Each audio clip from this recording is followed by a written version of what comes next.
Hello friends, welcome to கல்டா info Tamil. இப்படிலாம் கூட வீடு இருக்கா என்ன அப்படின்னு நீங்களே ஆச்சரியப்பட்டு கேட்பீங்க. அந்தளவுக்கு சூப்பரான பறக்கிற வீடு மதக்கிற வீடுன்னு அட்டகாசமான வீடுகளை தான் இந்த வீடியோவில் பார்க்க போகிறீங்க. இந்த வீடியோ செம்ம இன்ட்ரெஸ்டிங்காக இருக்கும், அதனால் ஸ்கிப் பண்ணாமல் முழுசாக பாருங்கள். இன்றைக்கான வீடியோட கொஸ்டின் அப்படின்னா, உங்களுக்கு ஒரு கோல் இருக்கும்ல, நான் நல்லா படித்து நல்லா வளர்ந்து நல்லா வேலை பார்த்து எங்கள் அம்மா அப்பாவுக்கு இதெல்லாம் பண்ணுவேன் அப்படின்னு சொல்லுவீங்களா? அது என்ன விஷயம் அப்படின்னு மறக்காமல் கமெண்ட்டில் சொல்லுங்கள். வீடியோக்குள்ளே போகிறதுக்கு முன்னாடி இந்த வீடியோ லைக் பண்ணி என்னோட சேனலையும் சப்ஸ்கிரைப் பண்ணிங்க அப்படின்னா எனக்கு அடுத்தடுத்த வீடியோ பண்ணுறதுக்கான என்கரேஜ்மெண்ட்டாக இருக்கும். வாங்க வீடியோக்குள்ளே போகலாம். முதல்ல நீங்கள் பார்க்க போகிறது பங்கர். இது பாருங்களேன், இது பார்க்குறதுக்கு ஏதோ பாழடைஞ்ச பதுங்குக்குழி மாதிரி தெரியுதுல்ல. வெளியிருந்து பார்க்குறதுக்கு தான் இது இப்படி இருக்கும், ஆனால் உள்ளே போய் பார்த்தீங்கன்னா நீங்களே ஆச்சரியப்படுவீங்க. இதுக்குள்ளே ஒரு அட்டகாசமான சொகுசு வீடு இருக்குங்க. இதுக்குள்ளே சோலார் பேனல்ஸ் இருக்குது. இது மூலமாக நமக்கு எலக்ட்ரிசிட்டிக்கு பிரச்சனையே இருக்காதான். இது அண்டர் கிரவுண்டில் இருக்கிறதுனால ஏர் ஃபில்ட்ரேஷன் சிஸ்டமும் இருக்கான். யாரும் ஈஸியாக உடச்சிட்டு வந்துடக்கூடாது அப்படின்னு சொல்லிட்டு ரீஎன்ஃபோர்ஸ்டு டோர் போட்டிருக்காங்க, அடிஷ்னலாக செக்யூரிட்டி கொடுக்கறதுக்காக. இந்த மாதிரி வீடு முக்கியமாக டிசைன் பண்ணுறதுக்கு காரணமே, நிறைய நாடுகள்லாம் போர் நடக்குது தெரியுமா, அதில் நிறைய பாம் பிளாஸ்ட்லாம் ஆகும். அந்த நேரத்தில் இந்த மாதிரி ஒதுங்கி பதுங்கி இருந்துக்கலாம் அப்படிங்கிறதுக்காக தான் இந்த மாதிரி ஒரு வீட்டை கட்டியிருக்காங்க. ரஷ்யாவில் கூட போர் நடக்கும்போது நிறைய இந்தியன்ஸ் பதுங்கிறதுக்கு இடம் இல்லாமல் இந்த மாதிரியான நிறைய பதுங்கு குழியில் பதுங்கி இருந்தாங்க. அங்கே ஒழுங்கான சாப்பாடு இருக்காது, ஒழுங்கான வசதி இருக்காது, கொஞ்சம் கூட ஸ்பேஷியஸ் இருக்காது, பாத்ரூம் வசதி கூட இருக்காது. ஆனால் இங்கே பாருங்களேன், நிறைய ஸ்டோரேஜ் ரூம்ஸ் இருக்குது, நம்மளுடைய லக்கேஜஸை அங்கே வச்சுக்கலாம். அதே மாதிரி சமைக்கிறதுக்கு கிச்சன் இருக்குது, கம்ஃபர்டபுளான பாத்ரூம் இருக்குது, ஸ்லீப்பிங் ஏரியாஸ்ன்னு சொல்லிட்டு நிறைய பேர் தூங்குற மாதிரியான நிறைய ஸ்லீப்பிங் ஏரியாஸ் இருக்குது. வார் அதிகமாக நடக்கிற நாட்டில் இந்த மாதிரியான ஒரு வீடு இருந்தது அப்படின்னா நிறைய பேருக்கு ரொம்பவும் சேஃப்டியாகவும் கம்ஃபர்டபுளாகவும் இருக்கும். அடுத்ததான் நீங்கள் பார்க்க போகிறது ஃப்ளோட்டிங் லக்ஸரி ஹோட்டல் சூட். உங்களுக்கு கடல் சார்ந்த இடங்கள் அதில் வாழ்கிறதுக்கு ரொம்ப பிடிக்கும் அப்படின்னா இந்த இடத்துக்கு போகலாம். இது ஒரு சூப்பரான எக்ஸ்பீரியன்ஸை நமக்கு கொடுக்குமாங்க. இதை டிசைன் பண்ணது யார் அப்படின்னா ஆம்பிஷியஸ் ஆர்கிடெக்ட்னு சொல்கிறாங்க. இது ஒரு ப்ரைவேட் போட் அப்படிங்கிறதுனால நமக்கு தேவையான எல்லா ப்ரைவசியும் கொடுப்பாங்க. அதே மாதிரி நமக்கான எல்லா ஃப்ரீடமும் இந்த இடத்துல நமக்கு உண்டு. இந்த போட்டில் ஃப்ளோர்லேருந்து சீலிங் வரைக்கும் விண்டோஸ் கொடுத்துருப்பாங்க. அந்த விண்டோஸ் பேனராமிக் வியூஸை கொடுக்கும், அதாவது டிரான்ஸ்பரண்ட் வியூஸை கொடுக்குங்க. நம்ம கடலுக்கு மேலேயும் கடலுக்கு கீழேயும் எப்படி இருக்கும் அப்படிங்கிறத டிரான்ஸ்பரண்டாக இந்த விண்டோஸ் மூலமாக பார்த்துக்கலாம். கடலுக்குள்ளே இருக்கக்கூடிய மீன்கள் எப்படிலாம் போகுதோ அதெல்லாம் நம்மளால் இந்த விண்டோஸ் மூலமாக பார்க்க முடியுமா. நம்ம நல்லா கம்ஃபர்டபுளாக தூங்குறதுக்கு ஒரு கிங் சைஸ் பெட் கொடுத்துருக்காங்க. இதில் கிச்சனில் எல்லா ஐட்டம்ஸுமே இருக்குமாங்க. நம்ம சமைக்கிறதுக்கு தேவையான எல்லாத்தையுமே வச்சு தான் கொடுத்துருக்குறாங்க. அதே மாதிரி லக்ஸரியஸான பாத்ரூமும் இருக்குது. நம்ம இந்த இடத்துல ரிலாக்ஸ் பண்ணிக்க முடியும், சன் பாத் எடுத்துக்க முடியும். நைட்டில் இரவு வானத்தில் நட்சத்திரங்கள் ஜொலிக்கிற அந்த ஜொலிப்பில் நம்மளால் ஒரு ரொமான்டிக் டின்னரையும் எடுத்துக்க முடியும். அதையும் கூட அவங்க ஆஃபர் பண்ணுறாங்க. இது ரொம்ப ரொம்ப லக்ஸரியஸாக இருக்கிறதுனால இதனுடைய காஸ்ட்டும் ரொம்ப அதிகமாக இருக்குமாங்க. அட்வென்ச்சரஸான ட்ராவலர்ஸ் இருப்பாங்கல்ல, அவங்களுக்கு தான் இந்த மாதிரியான ஒரு விஷயம் சூட் ஆகுமா. எல்லாருக்கும் இந்த மாதிரி விஷயம் சூட் ஆகாதுன்னு சொல்கிறாங்க. நம்ம எதுக்குங்க வெளிநாட்டிலலாம் போகணும்? நம்ம இந்தியாவில் கேரளாவில் போட் ஹவுஸ் இருக்குது, ஆலப்பியில். அங்கே போயிட்டு நம்ம அழகாக ஸ்டே பண்ணிட்டு வரலாம், ரொம்பவும் கம்மியான ப்ரைஸில். எனிவேஸ், நீங்கள் கேரளாவில் இருக்கிற போட் ஹவுஸ்க்கு போயிருக்கீங்களா?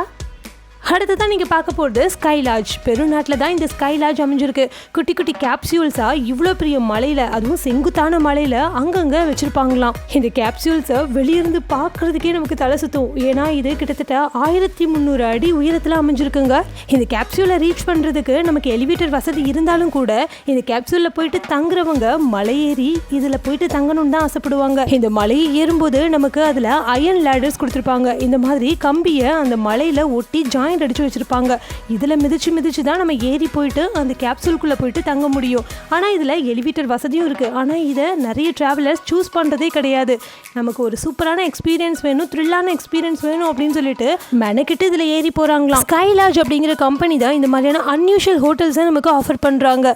இது சாக்ரெட் வேலி ஆஃப் கஸ்கம்ல அமைஞ்சிருக்கு. இந்த கேப்சூல்ஸ் எல்லாமே டிரான்ஸ்பரண்டாக தாங்க இருக்கும். நம்ம வானத்தில் இருக்கிற ஸ்டார்ஸ், நிலா எல்லாத்தையுமே பார்த்துக்கிட்டு ரசிச்சுக்கிட்டே தூங்குறதுக்காக தான் இந்த மாதிரி கொடுத்துருக்காங்க.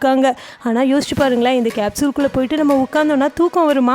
இதுக்குள்ளே ஸ்டே பண்ணுறவங்களும் அதை தான் சொல்கிறாங்க. என்னதான் தைரியமானவங்களா இருந்தாலும் கூட இந்த கேப்சூலுக்குள்ளே போயிட்டு உட்காந்தாங்கன்னா எவ்வளோ தான் தூங்க ட்ரை பண்ணாலும் தூக்கம் வரவே செய்யாதாங்க. அதுக்கு பதிலாக அவங்களுக்கு அவங்களுடைய ஹார்ட் பீட் சத்தம் தான் டப் டப்னு கேட்டுக்கிட்டே இருக்குமா. இந்த கேப்சூல்ஸை உருவாக்குறதுக்கு பயன்படுத்தப்பட்ட எல்லா ரா மெட்டீரியல்ஸுமே ரா ஸ்பேஸ் அலுமினியமாலையும் வெதர் ரெசிஸ்டன்ட் பாலிகார்பனேட்டாலையும் உருவாகியிருக்கு. இது 8 ஃபீட் லென்த் உடையதாங்க. இது கொஞ்சம் ஸ்பேஷியஸாக தான் இருக்கும். 4 பெட் கொடுத்துருக்காங்க. 4 பேர் கூட இதில் தங்கிக்கலாம். ப்ரைவேட் பாத்ரூம் இருக்குது, அதே மாதிரி டைனிங் ஏரியா இருக்குது. இதில் ஒரு நாள் ஸ்டே பண்ணிவிட்டு அடுத்த நாள் காலையில் எழுந்திரிச்சு போகிறதுக்கு நமக்கு ஜிப்லைனிங்கும் கொடுத்துருக்காங்க. இந்த ஜிப்லைனை சூஸ் பண்ணி நம்ம சறுக்கிக்கிட்டே போயிடலாமாங்க. கண்டிப்பாக இந்த மாதிரியான ஒரு இடத்துக்கு லைஃப்பில் ஒரு டைமாவதும் போகணுங்க. அடுத்ததான் நீங்கள் பார்க்க போகிறது பீர் கேன் ஹவுஸ். பீர் கேன்ஸை வச்சு மட்டுமே இந்த மாதிரி ஒரு ஹவுஸை ஒருத்தர் பில்ட் பண்ணியிருக்காரு. இவர் ரொம்ப பெரிய ஆர்கிடெக்ட்லாம் கிடையாது, ஒரு சாதாரண மனுஷர் தான். இவர் பேர் ஜான் மில்கோவிச். எம்டி பீர் கேன்ஸை நம்ம வேண்டான்னு தூக்கி எறிவோம்ல, அந்த பீர் கேன்ஸ் எல்லாம் கலெக்ட் பண்ணி இந்த மாதிரி வீட்டை கொஞ்சம் கொஞ்சமாக கட்டியிருக்கிறாரு. இன்னுமே இந்த வீடை கம்ப்ளீட்டாக முடிக்கலையாங்க, இன்னும் கொஞ்சம் பீர் கேன்ஸ்லாம் தேவைப்படுதான். அதனால பீர் கேன்ஸை கலெக்ட் பண்ணுற ப்ராசஸில் இருக்கிறாராங்க. இதை முழுமையாக கட்டி முடிக்கும் போது இவருடைய லைஃப் டைம் மாஸ்டர் பீஸாக இந்த வீடு இருக்கும்னு நான் நினைக்கிறேன். அடுத்ததான் நீங்கள் பார்க்க போகிறது ஸ்கூல் பஸ். இதை பஸ்ன்னு சொல்லவா வீடுன்னு சொல்லவானே தெரிலல. இங்கே பாருங்களேன், வீட்டில் என்னென்னலாம் நமக்கு தேவையோ எல்லாத்தையுமே இதில் கொண்டு வந்திருக்கிறாங்க. இதில் குக் பண்ணலாம், தூங்கலாம், இந்த மாதிரி எல்லா வசதியுமே இருக்குங்க. அடுத்ததான் நீங்கள் பார்க்க போகிறது டபுள் டெக்கர் பஸ்ஸஸ். யாரெல்லாம் டபுள் டெக்கர் பஸ்ஸில் போயிருக்கீங்க? நான் போனதே கிடையாதுங்க, ஆனால் கண்டிப்பாக போகணும் அப்படின்னு ஆசை இருக்குது. இந்த வீட்டை பாருங்களேன், இது டபுள் டெக்கர் பஸ்ஸில் தான் உருவாக்கியிருக்காங்க. நம்ம இந்த பஸ்ஸில் ட்ராவல் மட்டும் இல்லைங்க, எங்கே போகணுன்னாலும் ட்ராவல் பண்ணிக்கிட்டு நம்ம இதில் ரொம்பவும் கம்ஃபர்டபுளாக ஸ்டே பண்ணிட்டும் போகலாம். 5 பேர் கூட இதில் நம்ம தங்கிக்கலாமாங்க. நம்ம ஃப்ரெண்ட்ஸாக போனோன்னா 10 பேர் கூட அட்ஜஸ்ட் பண்ணி இருந்துக்கலாமா. இதில் நம்ம குக் பண்ணிக்கலாம், தூங்கலாம், ரிலாக்ஸ் பண்ணிக்கலாம். ரொம்பவே சூப்பராக கம்ஃபர்டபுளாக இருக்குமாங்க. இதனுடைய வாஷ்ரூம் தான் இதில் இருக்கிறதுலையே ஹைலைட்டுன்னு சொல்லலாங்க. வாஷ்ரூமை எங்கே வச்சுருக்காங்கன்னு பாருங்களேன். டிரைவர் சீட் இருக்கும் தெரியுமா, அதில் தான் வாஷ்ரூமையே வச்சிருக்கிறாங்க. இந்த டபுள் டெக்கர் பஸ்ல ஸ்டெப்ஸ் ஏறி மேலே போனோம் அப்படின்னா ஒரு சூப்பரான வியூஸ் காத்துட்டு இருக்கு. இந்த இடத்த பாருங்களேன். இந்த இடம் எங்க இருக்கு அப்படின்னா லண்டன்ல இருக்கிற ஒரு ஃபாரஸ்ட் ஏரியா தானா. காட்டுக்கு நடுவுல இந்த டபுள் டெக்கர் பஸ்ஸை பிளேஸ் பண்ணியிருக்காங்க. சுத்திலும் இருக்கக்கூடிய அந்த காட்சி ரொம்பவே அழகா இருக்குல்ல. நம்ம இதுல ரொம்ப ரிலாக்ஸ்டா தூங்க முடியுமா பாருங்களேன். ஒரு பெரிய சைஸ் பெட்டும் போட்டிருக்காங்க. அடுத்ததான் நீங்கள் பார்க்க போகிறது ஒன் டே ஹவுஸ். இந்த ஹவுஸை பாருங்களேன், இதை ஒரே நாளில் கட்டி முடிச்சிட்டாங்கன்னு சொன்னால் நம்ப முடியுதா? Thanks to modern technology. இந்த டெக்னாலஜியை யூஸ் பண்ணி தான் இந்த ஹவுஸை ஒரே நாளில் கட்டி முடிச்சிருக்காங்க. இந்த ஹவுஸுடைய ஷேப்பை பாருங்களேன், டோம் ஷேப்பில் ரொம்ப அழகாகவும் வித்தியாசமாகவும் இருக்குல்ல. இந்த வீட்டுக்குள்ளே எல்லா வசதியுமே இருக்காங்க. இது ஒரு நாளில் இல்லை, வெறும் கொஞ்சம் மணி நேரங்கள்லேயே இதை கட்டி முடிச்சிட்டாங்களாம். அடுத்ததான் நீங்கள் பார்க்க போகிறது த ராக் ஹவுஸ். இதை பாருங்களேன், வெளியிருந்து பார்க்குறதுக்கு ரியலான பாறை மாதிரியே இருக்குல்ல. யாருமே நம்ம இதுக்குள்ளே இருந்தோன்னா கண்டுபிடிக்கவே முடியாது. மிலிட்ரி ஃபோர்ஸஸ்க்காகவே இந்த மாதிரி ஒரு வீட்டை உருவாக்கியிருக்காங்க. இந்த மாதிரி வீட்டுக்குள்ளே நம்ம பதுங்கி இருந்து எதிரிகளை ஷூட் பண்ண முடியுமா. இதனுடைய இன்டீரியர்ஸ் இப்படி தாங்க இருக்கும். ஒருத்தர் இல்லைன்னா 2 பேர் கம்ஃபர்டபுளாக நம்ம இதுக்குள்ளே பதுங்கி இருந்துக்கிட முடியுமா. இது நம்ம தேவைக்கு ஏற்ப எங்கே வேணாலும் மூவ் பண்ண முடியுங்க. இதை அலைக்கா தூக்கி இந்த மாதிரி ட்ரக்கில் கூட கொண்டு போக முடியுமா. அடுத்ததான் நீங்கள் பார்க்க போகிறது panoramic windows. Houses with panoramic விண்டோஸ்னால் யாருக்கு தான் பிடிக்காது. அதாவது ஹவுஸ் வித் டிரான்ஸ்பரண்ட் கிளாஸஸ். இந்த மாதிரி ஒரு வீடு பார்க்குறதுக்கே அழகாக சொர்க்கம் மாதிரி இருக்குங்க. ஆனால் அதில் இருக்கக்கூடிய ஒரு சின்ன பிரச்சனை என்ன அப்படின்னா, பேனரோமிக் விண்டோஸை ஃபிக்ஸ் பண்ணி இருக்கிறதுனால வெளியே இருந்தும் உள்ளே பார்க்க முடியும், உள்ளே இருந்தும் வெளியே பார்க்க முடியும். அதனால் ப்ரைவசி இஷ்யூஸ் வரும். ஆனால் இந்த ப்ராப்ளமுக்கும் லண்டன் ஆர்கிடெக்ட் ஒரு சொல்யூஷனை கொண்டு வந்துட்டாங்க. நமக்கு வேணுங்கிற டைமில் இந்த வீட்டை உட்புறமாகவும் வெளிப்புறமாகவும் ஸ்லைட் பண்ணி இதை கவர் பண்ணிக்க முடியுமா. பார்க்கவே அருமையாக இருக்குல்ல. அடுத்ததான் நீங்கள் பார்க்க போகிறது மூவிங் ஸ்டார்ஸ் அட் ஹாக்வர்ட்ஸ். இது ஒரு அமேசிங்கான ப்ராஜெக்டாங்க. இதை உருவாக்குனது ஜாப்பனீஸ் ஆர்கிடெக்டான அட்சுகோ மச்சுடா அப்படிங்கிறவங்க. இதை எக்ஸ்டீரியராக இருந்து பார்க்குறதுக்கே சூப்பராக இருக்குமா. இந்த வீட்டை நீங்கள் ஒரு டைம் லான்ச் பண்ணிட்டீங்கன்னா இதில் இருக்கக்கூடிய எல்லா ஃபெசிலிட்டிஸையுமே நீங்கள் அனுபவிக்க முடியும். ஒரு ரூமில் நமக்கு சன்லைட் இல்லை அப்படின்னா அந்த ரூமை நம்ம இந்த மாதிரி திருப்பிட்டோம் அப்படின்னா அந்த இடத்துக்கு நமக்கு சன்லைட் வருமாங்க. இந்த மாதிரி இந்த வீட்டில் இருக்கிற ஒவ்வொரு ரூம்ஸையுமே நம்ம வசதிக்கு ஏற்ற மாதிரி மூவ் பண்ணிக்க முடியுமா. அடுத்ததான் நீங்கள் பார்க்க போகிறது த மெஜஸ்டிக் ஆல்ப்ஸ். நீங்கள் கண்ட்ரி சைடில், அதாவது உங்களுக்கு ஏதாவது தோட்டம் இருக்குது அப்படின்னா அந்த இடத்துல ஃபார்ம் ஹவுஸ் கட்டுறீங்க அப்படின்னா அங்கே இருக்கிற மரத்தை கண்டிப்பாக வெட்டி தான் அந்த இடத்துல ஒரு வீட்டை கட்ட முடியும். ஆனால் நேச்சரை எந்த ஒரு டேமேஜும் பண்ணாமல் நம்மளால் கட்ட முடியும் அப்படின்னா நம்ப முடியுதா.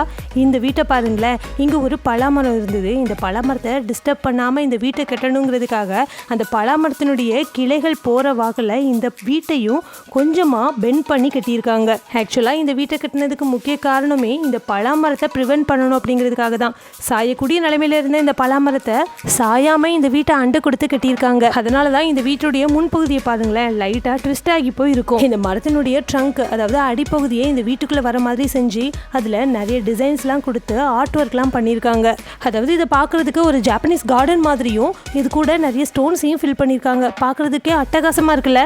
அடுத்ததான் நீங்கள் பார்க்க போகிறது துபாயில் இருக்கக்கூடிய ஒரு ஃப்ளோட்டிங் வில்லா தாங்க. இதுவுமே ஒரு லக்ஸரியஸான ஃப்ளோட்டிங் ஸ்டுடியோ அப்பார்ட்மெண்ட்னு சொல்கிறாங்க. அப்பார்ட்மெண்ட்டுங்கிறதுனால இதில் 3 கம்பார்ட்மெண்ட் இருக்குது, 3 லெவல்ஸ்ன்னு சொல்கிறாங்க. ஒரு லெவல் அண்டர் வாட்டர், இன்னொரு லெவல் சி லெவல், இன்னொன்று அப்பர் டெக்குன்னு சொல்கிறாங்க. அண்டர் வாட்டர் லெவல் தான் இருக்கிறதுலே சூப்பராக இருக்குமாங்க. இதில் மாஸ்டர் சூட் அண்ட் பாத்ரூம் இருக்குங்க. இதில் இருக்கக்கூடிய ஃப்ளோர் டு சீலிங்கில் இருக்கக்கூடிய விண்டோஸை டிரான்ஸ்பரண்ட் கிளாஸ்னால உருவாக்கியிருக்காங்க. இது மூலமாக நம்மளால் கடலுக்குள்ளே இருக்கக்கூடிய அழகான குட்டி குட்டி மீன்களை பார்க்க முடியும். வித்தியாசமான விலங்குகளையும் நம்மளால பார்க்க முடியுமா? இந்த அண்டர் வாட்டர் லெவல் ஃபுல்லாவே கோரல் ரீஃப், அதாவது பவளப்பாறைகளை உள்ளடக்கியதாங்க.